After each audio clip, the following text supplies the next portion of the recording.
Waktu itu Bapak kan juga ketua KPK, ya. Sekarang Kementerian Agama yang gokil baru ngejabat udah Firly Bahuri, mantan ketua KPK yang sudah Surat terbuka untuk seluruh masyarakat yang lapor ke pemadam. Dapat ya. 1, 2, 3. 16.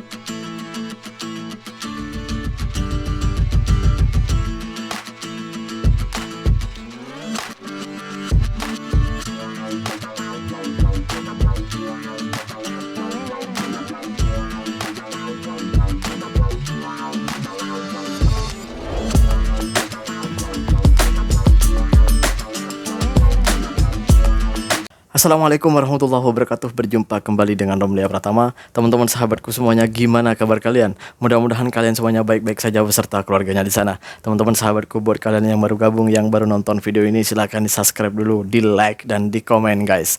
Buat teman-teman sahabatku yang udah mendukung support channel ini, terima kasih. Mudah-mudahan kalian semuanya diberikan keberkahan umur, keberkahan rezeki, dimudahkan segala urusannya, baik urusan dunia maupun urusan akhirat. Amin ya rabbal alamin. Teman-teman sahabatku semuanya guys, seperti biasa kita akan nge-reaction beberapa video yang viral guys. Yang viral juga ada yang lucu pastinya gitu ya. Ya seperti itulah kita kehidupan. Kita harus selalu merefreshing diri untuk mengubah pola pikir kita agar ada kebahagiaan di dalam kita setiap harinya. Seperti apa videonya? Ini dia guys. Pak Agus, Ini dia guys. waktu itu Bapak kan juga ketua KPK, ya. Dan sekarang pimpinan KPK itu dianggap sebagai mereka yang penuh kontroversi, justru dan dijadikan sebagai alat politik kekuasaan. Waktu zaman Pak Agus gimana?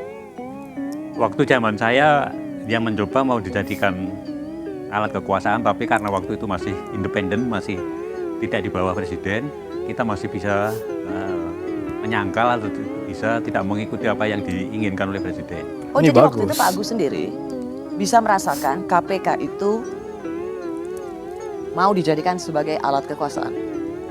Mohon maaf, ini perlu saya ungkapkan karena semuanya harus jelas, dan saya pikir baru sekali ini saya mengungkapkannya di media yang kemudian ditonton orang banyak. Bicara kepada beberapa teman sudah, tapi kepada media seperti ini belum.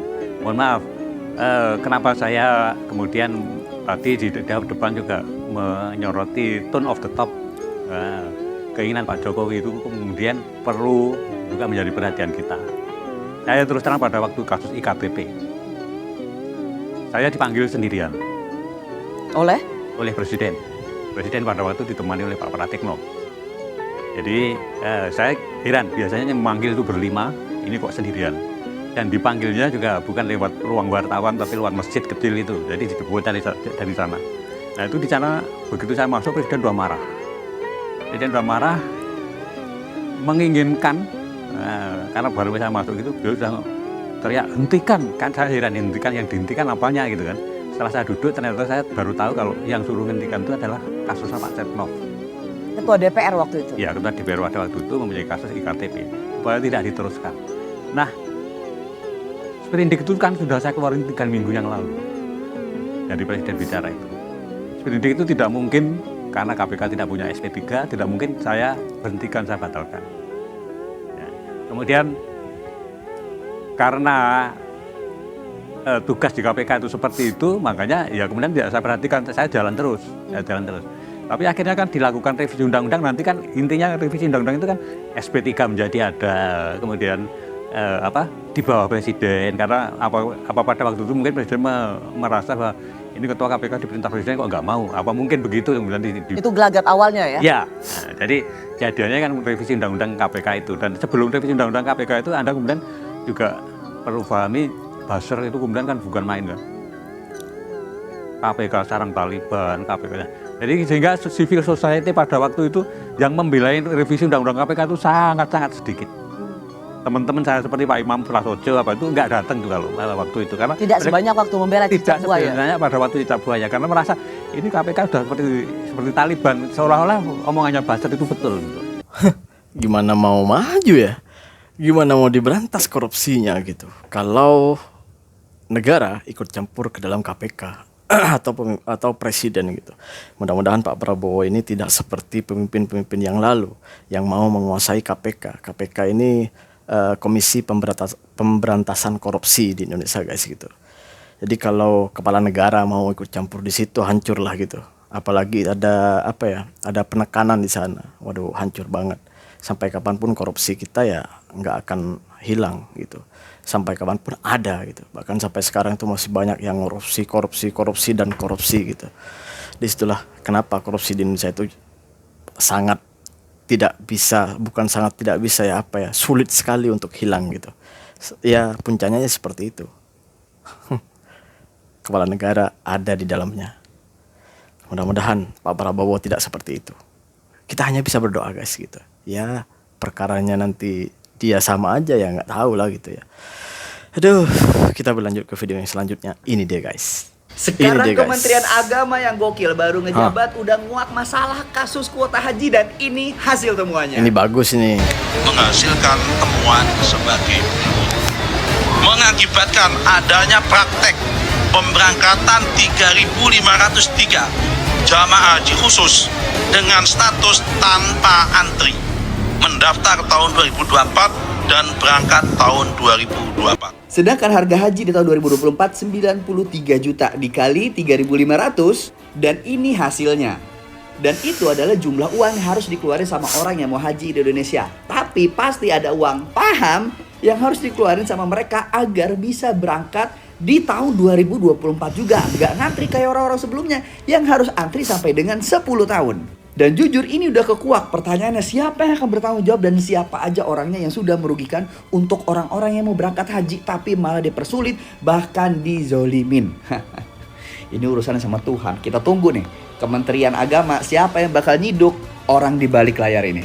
Urusan sama Tuhan aja dikorupsi guys, coba. Ini urusan haji loh, dikorupsi. Kenapa gue bilang dikorupsi? Kan biasanya tuh kan ada antrian di sana. Gak mungkin dong orang yang yang mendaftar di tahun 2024 lalu langsung berangkat haji di tahun 2024. Seharusnya kan antri dulu. Kalau mereka nggak bayar pakai uang, nggak nyogok, nggak rasuah gitu, nggak mungkin dong mereka berangkat di tahun 2024. Bener nggak sih? Aduh, urusan sama Tuhan ini, urusan sama Allah gitu, masih dikorupsi. Apalagi yang lain. Aduh, mau jadi apa negeriku ini gitu. Astagfirullah. Kita berlanjut ke video yang selanjutnya. Ini dia guys. Firly Bahuri, Ini dia, mantan guys. ketua KPK yang sudah ditetapkan sebagai tersangka korupsi dalam kasus dugaan pemerasan terhadap mantan Menteri Pertanian Syahrul Yassin Limpo. Yang ini Tom Lembong tersangka korupsi dalam kasus impor gula pasir. Meski keduanya sama-sama berstatus sebagai tersangka korupsi, namun perlakuan penegak hukum terhadap keduanya berbeda. Yang ini sudah ditetapkan sebagai tersangka korupsi sejak November 2023 yang lalu, tapi sampai sekarang belum juga ditahan. Masih bebas berkeliaran kemana-mana, bahkan masih bisa main bulu tangkis. Sementara yang ini, meskipun Kejaksaan Agung masih mendalami kasusnya dan masih belum memiliki bukti tentang aliran dana korupsi kepadanya, tapi tanpa babi bu, orang ini langsung dijebloskan ke penjara. Inilah gambaran wajah hukum di negara kita saat ini, di mana hukum begitu tajam terhadap oposisi, tapi begitu lunak terhadap kekuasaan. Nah itu yang gue gak senang di negeriku gitu. Itu yang gue gak senang gitu. Kenapa? Ya karena gimana ya, siapapun orangnya yang mau merapat, yang mau bekerja sama dengan pemerintah gitu, ya dia mau gimana pun nggak ada persoalan gitu, malah enak-enakan gitu. Malah yang korupsi belum sampai sekarang belum dipenjara walaupun sudah ditetapkan sebagai tersangka gitu. Sedangkan yang menjadi oposisi atau menjadi pengkritik pemerintah salah sedikit aja, langsung ke penjara guys, langsung guys, tanpa basa-basi. Aduh, coba kalian pikirkan gimana mau maju negaranya, bener gak sih? Kita berlanjut ke video selanjutnya. Ini dia guys. Ini Surat dia, guys. terbuka untuk seluruh masyarakat yang lapor ke pemadam. Tolong Oke, banget ini ke kalau Bomba. lapor itu laporannya yang jelas. Jangan kayak tadi ada ibu-ibu nelpon ngabarin kalau di rumahnya ada ular. Ngelihat ularnya Oke. subuh tapi ngelapornya maghrib. Pas ditanya keadaan ularnya apakah masih kelihatan, jawabnya nggak tahu pak, udah nggak kelihatan. Ya iya dong. Lihatnya subuh, ngelapornya maghrib, ya itu ular udah pergi. Ibu pikir itu ular nggak ada kegiatan. Aduh ya Allah, emang iya juga ya. Ngelihat ular di rumahnya subuh, tapi lapornya maghrib.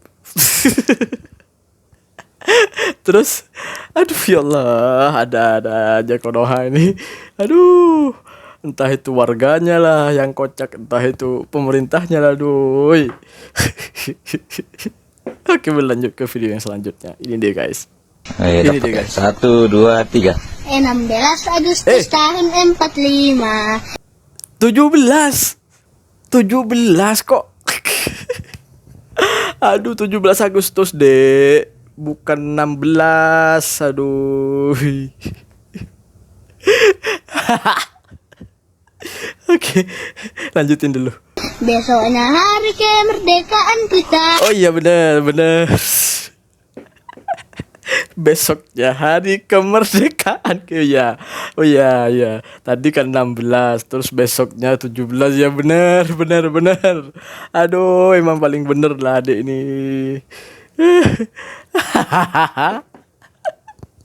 Aduh. Oke lah guys, gua gak tahan guys, sakit perut guys. 16 Agustus besoknya 17 Agustus. Ya benar. Ayo Allah, belajar di mana kamu, Dek? Belajar di mana? Terima kasih buat kalian yang udah nonton. Assalamualaikum warahmatullahi wabarakatuh. Jangan lupa sholawat guys.